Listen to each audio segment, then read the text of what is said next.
नमस्कार दोस्तों, मैं दिनेश पवार एक बार फिर से आपका स्वागत करता हूं आपके अपने एग्रीकल्चर चैनल में जिसका नाम है पवार एग्री हब।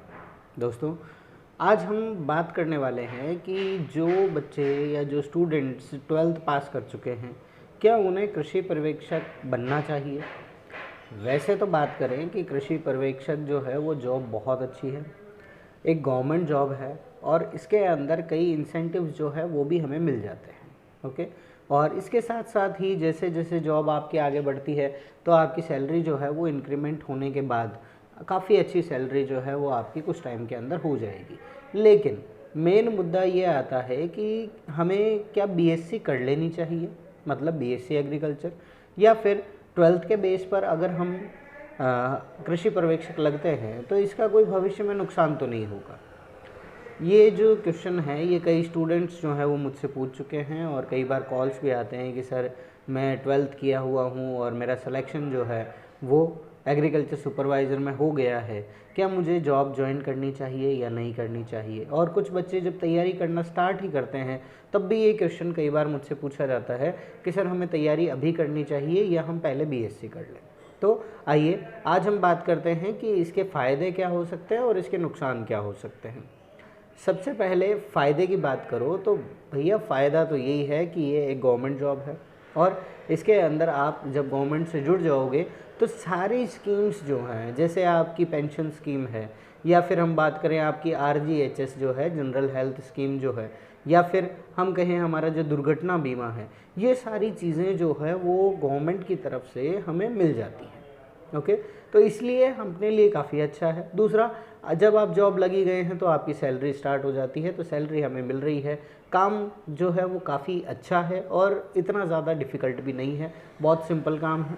एक्सटेंशन का जो वर्क है वो हमें करना है, सीड्स डिस्ट्रीब्यूट करना, जो भी स्कीम्स आती हैं उन स्कीम्स को इम्प्लीमेंट करना, किसानों के बीच रहना, तो एक बहुत ही अच्छा मन भावन हम कह सकते हैं एक काम जो है वो एग्रीकल्चर स्टूडेंट्स के लिए है। बट क्या इसके नुकसान हो सकते हैं, तो उसकी बात कर लें। तो जैसा कि आप जानते हैं कि एग्रीकल्चर सुपरवाइज़र जो है वो जब प्रमोशन होता है तो उस टाइम उनका प्रमोशन होगा किसमें, AAO के अंदर असिस्टेंट एग्रीकल्चर ऑफिसर या हम कहें सहायक कृषि अधिकारी के पद पर होगा। ओके, तो पहले जो सुपरवाइज़र्स थे, कई ऐसे सुपरवाइज़र्स अभी भी हैं जो कि जब जॉब लगे थे उस टाइम भी एग्रीकल्चर सुपरवाइज़र थे और जब रिटायरमेंट होने वाला है तब भी वो एग्रीकल्चर सुपरवाइज़र ही हैं। ओके, और कई ऐसे सुपरवाइज़र्स हैं जिनका प्रमोशन हो गया है तो आज वो AAO बन गए, है ना।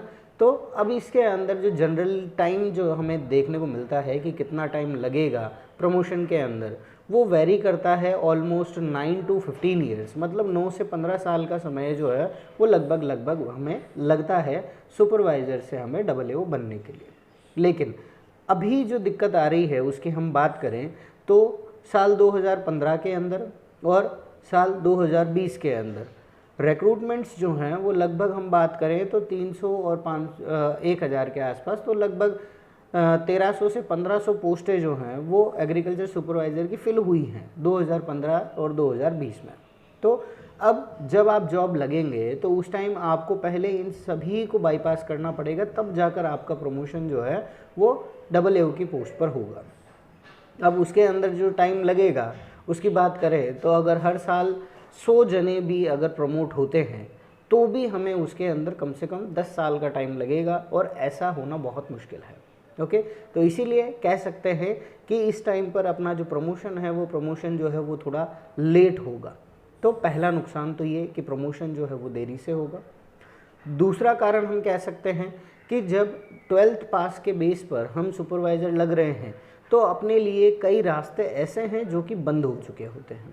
जैसे हम बात करें कि अगर आप चाहें कि नहीं मैं असिस्टेंट एग्रीकल्चर ऑफिसर का, सहायक कृषि अधिकारी का एग्ज़ाम जो कराती है RSMSSB RPSC की तरफ से, तो वो एग्ज़ाम दे, तो उस टाइम पर अपने लिए दिक्कत आ जाती है कि वो सिर्फ BSc एग्रीकल्चर किया हुआ या BSc हॉर्टिकल्चर किया हुआ पर्सन जो है वो दे सकता है, और अगर हमने BSc एग्रीकल्चर करे ही नहीं तो हम वो एग्ज़ाम नहीं दे सकते, है ना।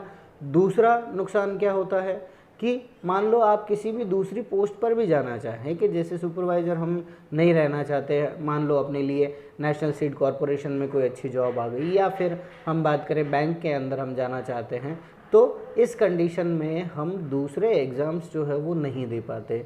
ओके, अब कई जो हैं वो ये कहते हैं कि सर हम सुपरवाइज़र लग गए तो क्या हुआ, हम बीएससी साथ में कर सकते हैं क्या? तो इसका आंसर है नहीं, आप बीएससी एग्रीकल्चर सुपरवाइज़र के साथ नहीं कर सकते। अगर आपका 1 साल बचा हुआ है, लास्ट ईयर बचा हुआ है बीएससी का, तब आप उसे कंटिन्यू कर सकते हैं। इसके अलावा आप अलग से बीएससी नहीं कर सकते। तो अब अपने लिए अच्छी बात क्या हो गई यहाँ पर कि अपने लिए जो है वो सैलरी अच्छी चल रही होगी, अपने लिए परिवार में हम अपना सपोर्ट दे सकेंगे, है ना। तो वो बच्चे जो कि पारिवारिक तौर पर कमज़ोर हैं, जो फाइनेंशियली थोड़ा वीक है, उनके लिए बहुत अच्छी जॉब है, वो कर सकते हैं। बट आपके पास अगर फाइनेंशियल सारी की सारी टर्म्स बिल्कुल क्लियर हैं, आप एक अच्छे बैकग्राउंड से हैं, तो उस कंडीशन में मेरी तरफ से ये सबसे अच्छी एडवाइस आपके लिए रहेगी कि आप एग्रीकल्चर सुपरवाइज़र पर फोकस इतना ना करें। आप कोशिश करें कि आप बीएससी एग्रीकल्चर कर लें, क्योंकि उसके बाद आपके पास ग्रेजुएशन की डिग्री होगी, जिससे आपके पास कई तरह के रास्ते खुल जाएंगे, आप बहुत अच्छी पोस्ट पर जा सकते हैं। ओके, तो अब ये चीज़ भी आती है कि सर आप तो बता रहे हैं लेकिन हम क्या करें, हमारे पास तो कई मजबूरियां हैं। तो कोई बात नहीं, अगर मजबूरी है भी तो भी हमें उस पर थोड़ा सा ध्यान देने की ज़रूरत है। मान लो कि हम अपनी कंडीशन को 2 साल 3 साल तक थोड़ा होल्ड कर सकते हैं, तो फिर हमें बीएससी के लिए जाना चाहिए। और अगर परिवार की कंडीशन ऐसी है कि हम नहीं होल्ड कर पा रहे हैं, हमें तो जॉब लगनी ही पड़ेगी और हमें ही परिवार का सहारा बनना पड़ेगा, तो उस कंडीशन में आप एग्रीकल्चर सुपरवाइज़र की तैयारी करें और बहुत अच्छे से करें। मेरी शुभकामनाएं, मेरी बेस्ट विशेज़ आपके साथ हैं। आपका सिलेक्शन होगा और आप बहुत अच्छी जगह आपकी पोस्टिंग होगी। आई होप आपके लिए ये वीडियो जो है वो हेल्पफुल रहा होगा। जिन बच्चों के ये क्वेश्चंस थे उनको अपने क्वेश्चन के आंसर जो है वो इसमें मिले होंगे। ऐसे ही किसी और टॉपिक के साथ, ऐसे ही एक अच्छे टॉपिक के साथ फिर से किसी नए वीडियो में मिलेंगे। तब तक के लिए धन्यवाद।